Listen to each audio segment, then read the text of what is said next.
my name is Jeremy Green, Director of Advanced Planning for CBS Brokerage. Today's topic is on retirement planning for highly compensated executives of nonprofits. This is the fourth of a five-part series. The first was on how to start this conversation or initiate a conversation with business owners, executives, and heads of organizations. The second was on compensation planning using long-term incentive plans. The third was on retirement planning using non-qualified deferred compensation plans for publicly traded corporations. This will be for nonprofits. And finally, we'll conclude and wrap everything up with the executive benefits presentation on split dollar life insurance designs and tie that with these others. So when we talk about nonprofits, what are we talking about when we say highly compensated executives? Who are we talking about? So 10% of the workforce works in nonprofits. About half of those work in hospitals and universities. So when we're referring saying highly compensated executives at these types of institutions, we're talking about healthcare executives, heads of foundations, university leadership, certain trade organizations leadership, and also community bank executives. So before we get into the benefits of non-qualified executive compensation, we have to understand the limitations of qualified plans. And for the nonprofit space, we're typically talking about 403B plans. So they have the same limitations that 401k plans have that you may be used to or familiar with. But the reason why nonprofits use 403B plans, and they can use 401k, but they oftentimes choose to use 403Bs because so oftentimes they're able to avoid the non-discrimination testing on the employee-elected deferrals. So there is no non-discrimination testing on 403B employee-elected deferrals, which means that the cost and the administration of these plans is less for the nonprofits. That is assuming the underlying investments themselves are cheaper.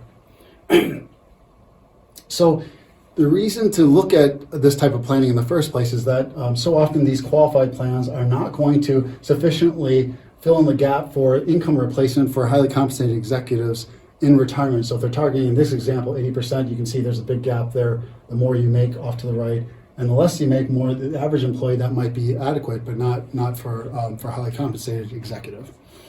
So the reason employers are motivated to look at something like this is they can't offer equity in a nonprofit, I should say. The nonprofits can't offer equity, and they are interested in golden handcuffs to keep the executives around.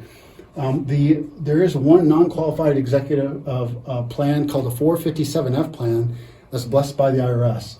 They oftentimes use split dollar life insurance designs. Split dollar also might be used in tandem with 457 as a funding mechanism. Long-term incentive plans are also an option, which I did a video on. And some combination of these is oftentimes used.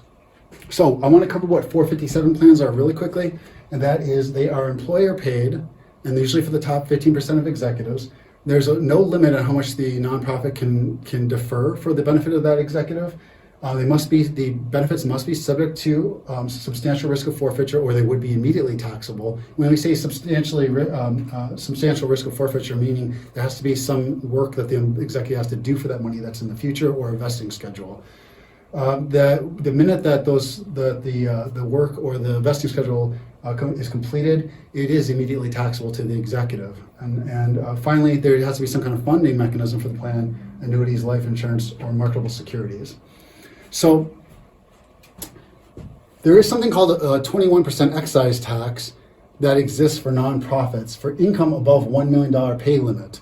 That's IRC section 4960. And that came into existence around 2018. But the point is that this is a amount that limits what a nonprofit can pay an executive without paying a tax. So as a tax exempt entity, they're not used to paying tax on something, so this would be onerous to them. Also, a nonprofit has to pay that tax on the compensation paid to the executive, not the executive paying the tax. Obviously, the executive would be paying their normal income taxes. Finally, the excise tax does apply to the 457F plans that I just previously mentioned once they're paid out to the executive, if the amount of the 457 payments plus the regular pay push them above that $1 million limit, okay? So lastly, there's another section. So even if people can be subject to the executives can be subject to the 21% excise tax if they make less than $1 million under the IRC section 280G.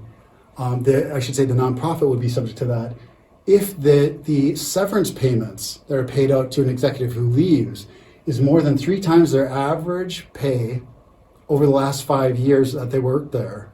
So that can also be onerous, and that also would subject them to this tax, even if they didn't make $1 million. So, so in addition to the employer motivations that we just discussed earlier about not being able to offer equity and being subject to golden handcuffs, the two new ones are avoiding the excise tax and finding some kind of cost recovery for what they are paying for these benefits. You may have heard some time ago, Jim Harbaugh, the University of Michigan's head coach, was compensated using life insurance loans.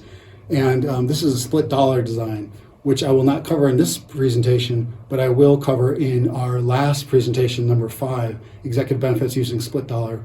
And the reason why split dollar works is it's a way to compensate an executive without actually using compensation through loans. The question is, how do you get the money back and recover those costs? If you didn't, then it would effectively be compensation. If you have any case you'd like to talk with or nonprofit you'd like to discuss, please give us a call. Thank you so much.